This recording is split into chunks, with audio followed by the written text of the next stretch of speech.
Now, we need to give me not a normal sort of round of applause here, right? This needs to be an absolute motherfucking round of applause. Please welcome onto the stage for the first time in Sydney in 34 fucking years, Snider, the one, the only, the legend!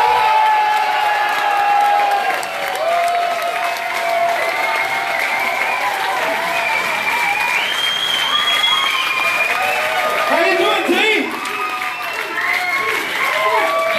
Oh, it is working. Thank you so much. 2 microphones. Thank you. I don't know what fucking happened.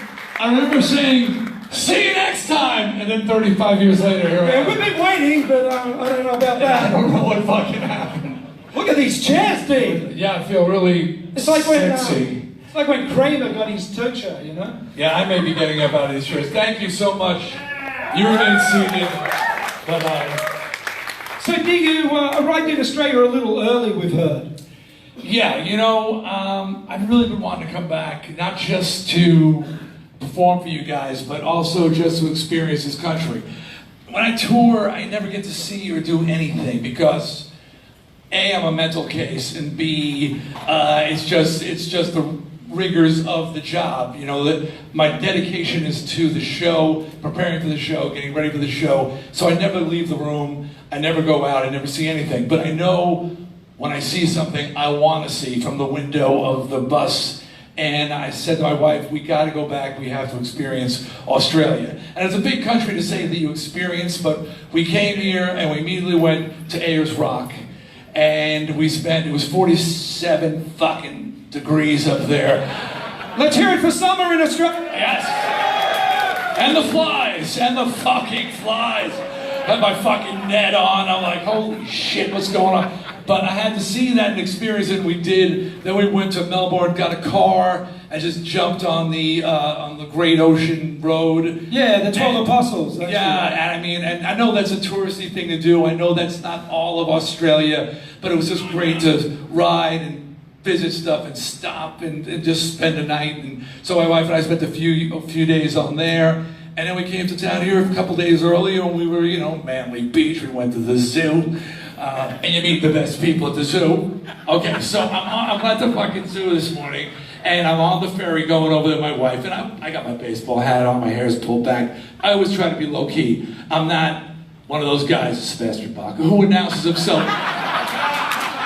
I love Sebastian, but it's no singer. It's about, hey, I'm here. You know, so, yeah, I'm just a low key, you know.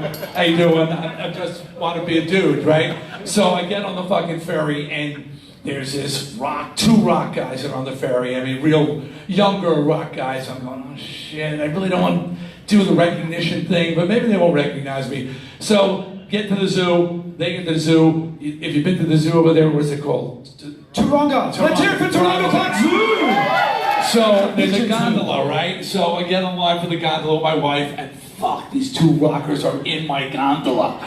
So I'm like, oh shit. But you know, so they're younger though, and some of the young kids, they don't know. So we're sitting there in a conversation, they're Americans, and they go, oh yeah, we're over here, it's great to be here, we're from Detroit, it's cold there, and we just came back from Japan. And I figured they're just like some college kids banging around. I said, what are you doing? He goes, oh, I'm in a band.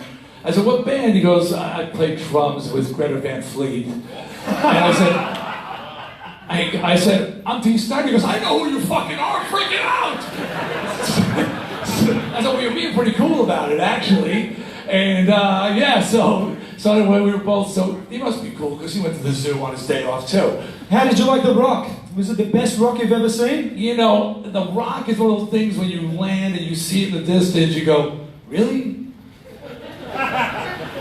It's a rock. But then as you get closer, like, just the enormity and the monolithness of it and everything just sort of hits you. And the flies, you know, so between this, I didn't get the cork hat. Everybody later, my Australian friend said, you need the hat with the fucking corks hanging off. The corks are very important. Yes, I said I'd rather die. So, anyway, but yeah, it was pretty impressive. That's great, that's great.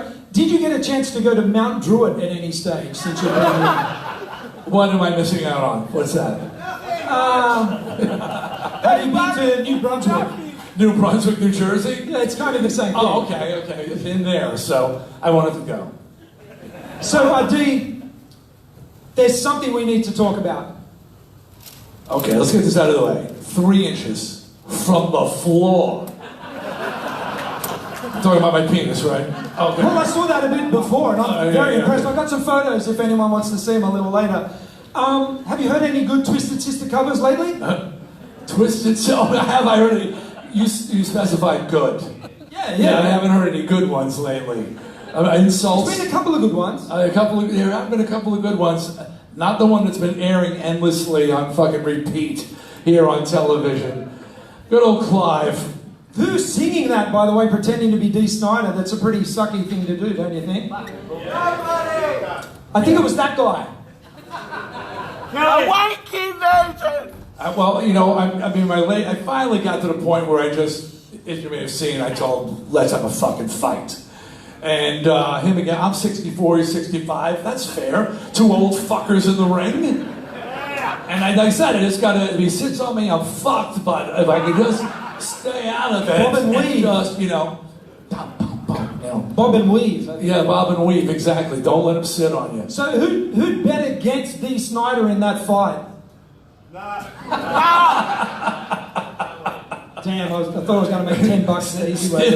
Still don't bet against me. So over the years, D, you've had a couple of run-ins with, I don't know, the PMRC, Krampus, Paul Stanley.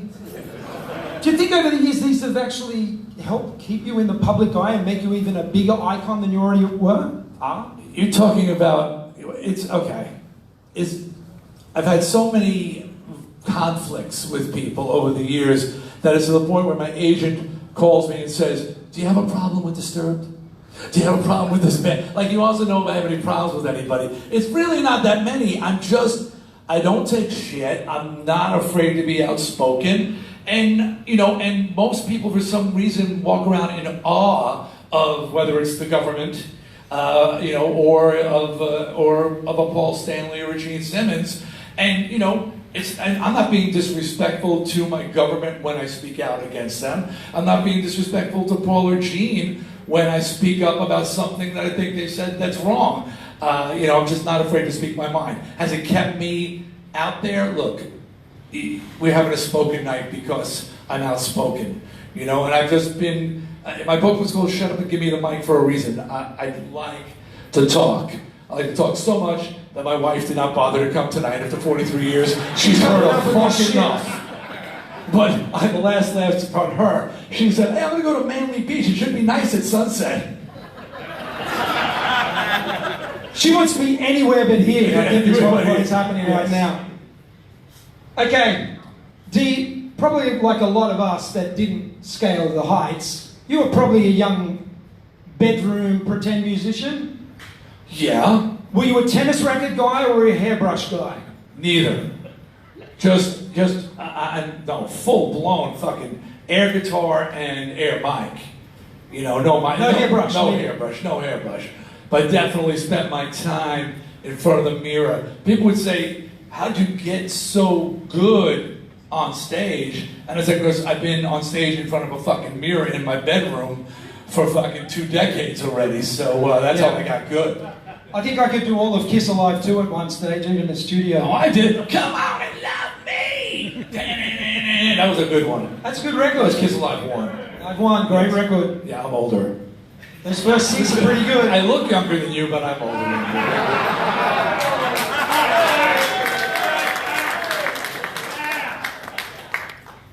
That's an I look opinion. younger than most of you fuckers, too. Right? I said I look more younger than most of these fuckers, too. Look at these guys, man.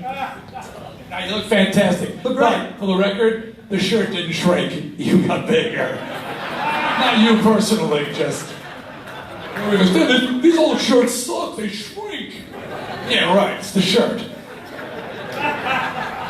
Let's go back to 1977. Okay. Around about then. Had you seen Twisted Sister perform as a non-Twisted Sister member?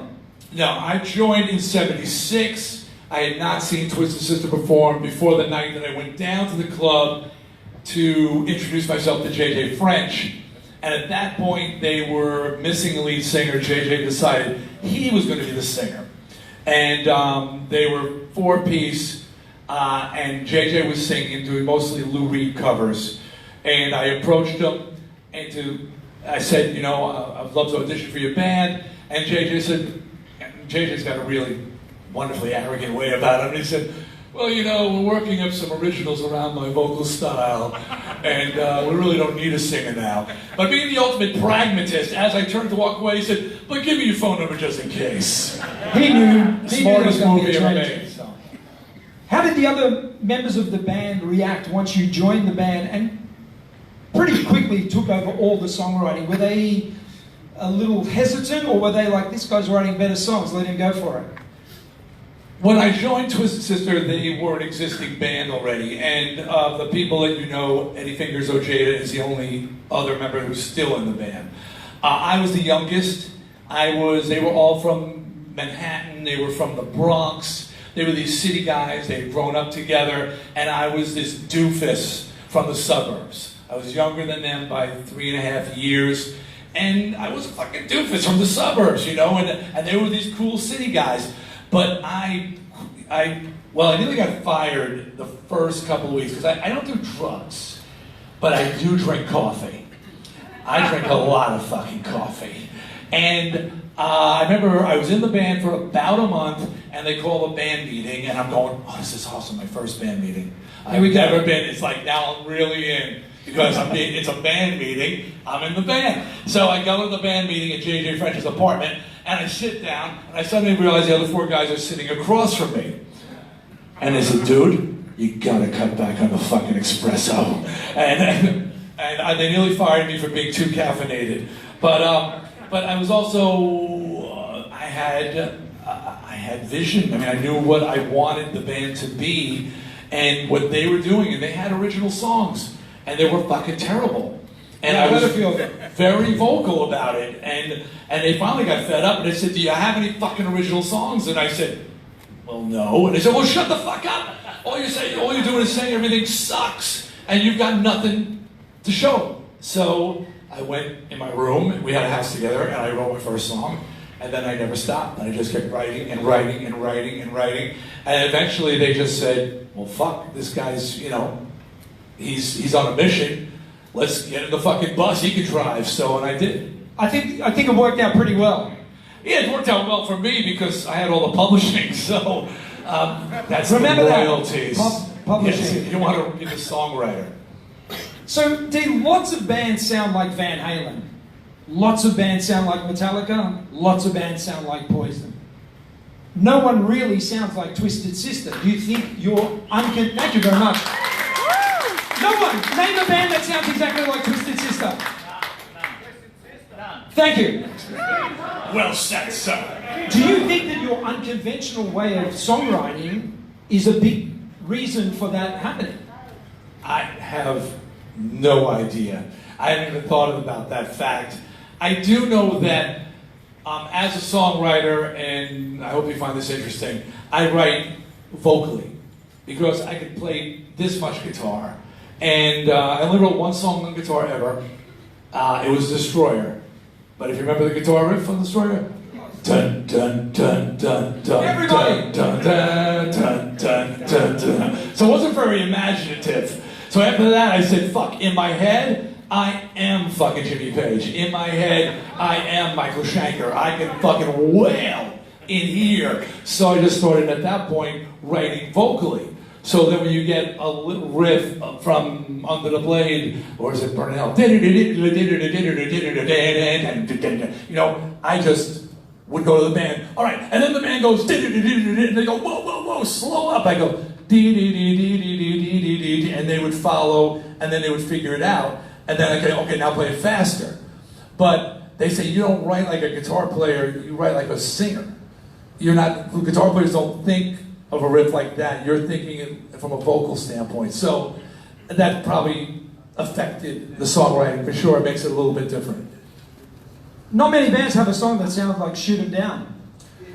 Well, I don't know. I was really inspired by AC/DC, to be totally fucking honest. Let's hear it for AC/DC! Oh my God. Bon Scott, come on.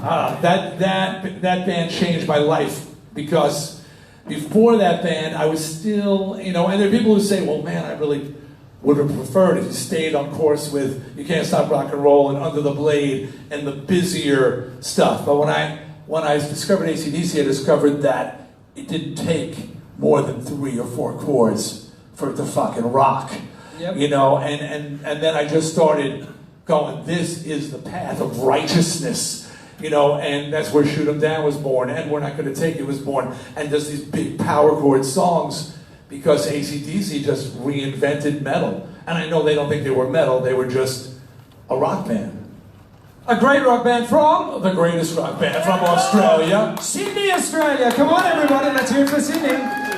By way of the Witness Protection Program, or whatever they call it. Yeah, when they there's some... import the Scottish, you know. Yeah. Now, let's move on here to the love of your life. Who's wise enough not to be here? Yes. You said when, in your book, which is available at the merchandise stand, by the way, that Suzette was originally completely repulsed by you. Oh, yeah. How does a man turn that around? Yeah. Well, for those of you, I mean, I'm assuming you must be diehards to some effect. So some of the stories you may have heard, but it's always good to hear them again. No, it's good to hear firsthand, actually. You know, I've been incredibly stupid in my life, and every now and then I've had incredible wisdom. And for some reason, and it was part wisdom, it was part incredible ego, that I was so convinced that I was going to be famous, I didn't want any of the girls who were interested in being with a guy in a rock band. So, and even if anybody's been in a band, hey, it's the reason why we get in a rock band, to meet girls. I'm pretty sure Thomas Edison, when he invented the fucking electric light, went, oh dude, chicks are gonna love this. I mean, I think that's the fucking motivator for everything that's ever been done in life, okay? Like, oh man, Picasso goes, wait till the chicks see this picture. You know, so you want to be in a band, but already there are plenty of girls for the most repulsive guy if you're in a band. And then this fucking screaming hot 15-year-old, I didn't know she was 15 at the time, because she looked like fucking 25, I swear. Oh, God. Oh, I was just remembering. Okay, anyway. She walks into an empty club, walks right to the front of the fucking stage, smiles at me, the international sign for I want you. Had nothing to do with the fact that I'm wearing Daisy Duke shorts and a t-shirt that said I'm deep below me. But smiles at me, and I see her, and I go, God, I have to have this girl. I quickly discovered that she had absolutely no interest in me at all. None. She was on a dare, she borrowed her cousin's proof. Let's see if we can get into a bar. It was 18-year-old drinking age, and they went, and they heard a commercial for a girl band that was playing, Twisted Sister. So they said, oh, let's go see the girl band. And she walked in, but the less she wanted me, the more I wanted her. And then I found out she didn't own a stereo. She didn't have a record. And I go, this is my dream girl. She has no interest in me at all. And except she thought I was a nice guy. I said, if I can turn that into love, this will be the one. This will be the girl I know no matter what happens, will stand by me through thick and thin. This ain't gonna be Bobby Brown, Cherry Pie, Warrant, kills the poor bastard when she fucking leaves him for Tommy Lee. No, this is gonna be true blue. So, okay, now top of everything off, okay, so I go over for the first fucking date, which apparently she made all the wrong moves. She said she gave me her phone number out of fear. I swear I didn't threaten her, but she thought I was in my 30s. I was 21. I said to her, hey, how old are you? She goes, how old do you think I am? I said, well, you're not 18. I think you're 17. She goes, I'm 15. I'm like, oh, fuck. And she goes, how old are you? I said, well, guess how old I am? She goes, I don't know, late 20s, early 30s? I said, I'm 21. She goes, oh, no way. I said, I am. She said, let me see your ID. I went back to the dressing room, bathroom, because that's what the bathroom was, the dressing room. And I get my driver's license, and I come and I give it to her. She looks at it, she goes, you must have this to meet young girls, because there's no way you're 21. I said, I'm fucking 21. So she went out with me on her first date, families in the mafia.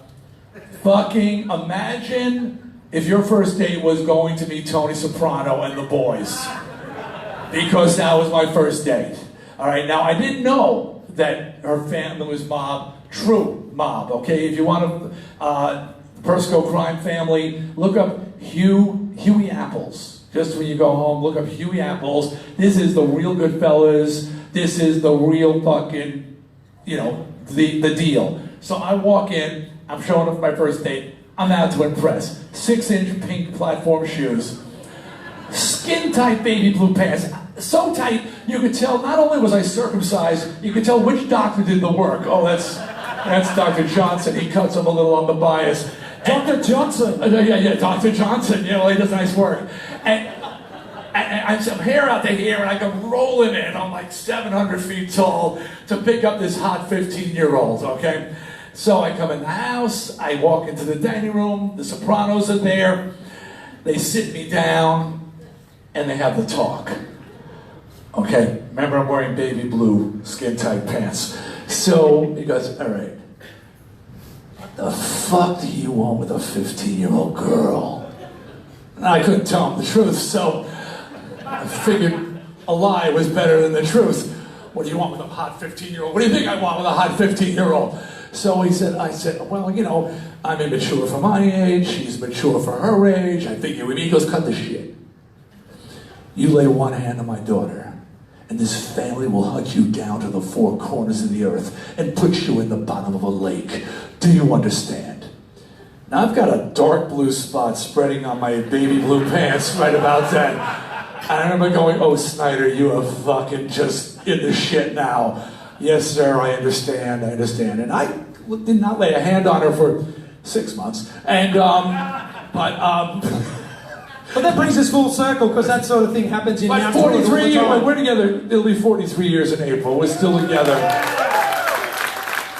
And if you don't know, this was meant to be, here you got a 15-year-old who's an aspiring clothing designer, hairdresser, makeup artist, and she starts dating a guy in a band called Twisted Sister who wants to wear costumes, wants to wear makeup, wants to have crazy hair. So I become her crash test dummy, and then the band hired her to be the band stylist for the entire career. She designed the Bone logo on the Stay Hungry cover. She did that one morning for me. I said, I had this idea for a Bone logo, and she like sketched it out, and that was it. So she has been the 5'3", 112-pound hottie behind the fucking monster for the last 43 years. So this is Snider, let's hear it, everybody. Come on! Fucking come on! She said, I wish she was here. I think she might come in with it. She walked in. She's still on Manly Beach, I'm sure. Okay, back to Fighting Twisted the wind. Sister. Under the Blade. Yeah. Come on, one of the greatest debut heavy metal records in history. When you wrote What You Don't Know Sure Can Hurt You, did you think that 40 years later people would still be loving that song all over the world? When I wrote What You Don't Know, is the opening song on the first album, it was the only song I wrote to a lighting plot. We were having a problem. We would walk out on stage in local bars, and before we'd even open our mouths, people would be vomiting. They'd be reacting. They'd be screaming and booing, and we weren't even getting a chance to play. And I was getting a lot of fucking fights. A lot of fights. And I'm not a tough guy. I just became a tough guy because somebody had to do security. And there was just no way I was going to allow some asshole in the audience to dictate to me, you know, how I could look or how I could perform or what I could do. But I realized that if we could have a song where we came out on stage in silhouette and we performed for like a verse, at least, so you could hear the band play, maybe they would say, oh, they're pretty good. Oh shit, look at them, you know, that kind of thing. So that's how What You Don't Know came about. And there are people who've called it the greatest opening song of all time, but it was. He's going right here. Yeah. Come on. Yeah, how good is that song? But it was just inspired, you know, the mother of necessity. We need a song that'll give us a chance with the audience. Now, that brings me, so that was our like way in every door. We'd start with What You Don't Know, it would be in silhouette, it would be dark, and nobody would see us when we came on stage. And then when the lights came on, it was too late, we were already playing, and we saw you rocking. It's too late, you can't stop now because you were already rocking. Until we opened up for Motorhead in 1982 at the Wrexham Football Stadium. And we went on in the daytime for the first time. And it was our debut in England. We had no record out. And for some odd reason, at a festival show in a football stadium, by default, we wound up going on right before Motorhead, but in the daylight. So now, this is true. So now, we've never done that. And the Motorhead crowd, I know Motorhead fans here, I'm a Motorhead fan, okay? The old school Motorhead fan, you'd rather fuck the dudes, okay? Because this is an ugly crowd, okay? And we're going, and also, at that point, this is 82. There is no glam metal, there's no glitter metal, there's just pure hatred for bands with makeup. Okay? Girl had gotten bottled off the stage at the Reading Festival. Anvil was known as Canville because they got bottled off the stage because those glove sleeves, those fishnet sleevelets, they thought they were gay. With the dildo. Yeah, with the dildo. You're gay! You know, so, and we're coming out full face of makeup, full costumes, in the broad daylight for the first time in our careers in front of a Motorhead audience. And they've heard about us, but nobody knows anything about us. So we're backstage, and the band is talking about it, and the band wants to go on in street clothes. They do not want to wear the fucking makeup and costumes. And I said, look, I am as scared as anybody, but I've been wearing this shit for so fucking long. I have fought my way through so many shows. I am not backing down now. At that moment, the God blessed Lemmy Kilmister walked past our open dressing room door and recognized the smell of human shit. Because we were shitting in our pants. There was no doubt about it. And he came in and said, and walked out. I didn't speak Lemmy at the time, so I said, well, I knew his manager. I said, what did he say? He said, he's going to introduce the band. I said, what the fuck? This guy, what a cool thing to do. Because, the headliner never comes out before the show. Yeah. And when Bruce Dickinson come out, I mean, that's nothing against Bruce. I wouldn't do it. It's the mystique. And here's this dude, Motorhead. I mean, they were the headliners. He came out in the daylight and introduced the band. Now, as we walked down on stage, I'm telling you, man, there was this, I don't know, it was a football stadium, and you just saw the bottles and cans going back like this, and then Lemmy walked out. And he walked to the microphone and he said, and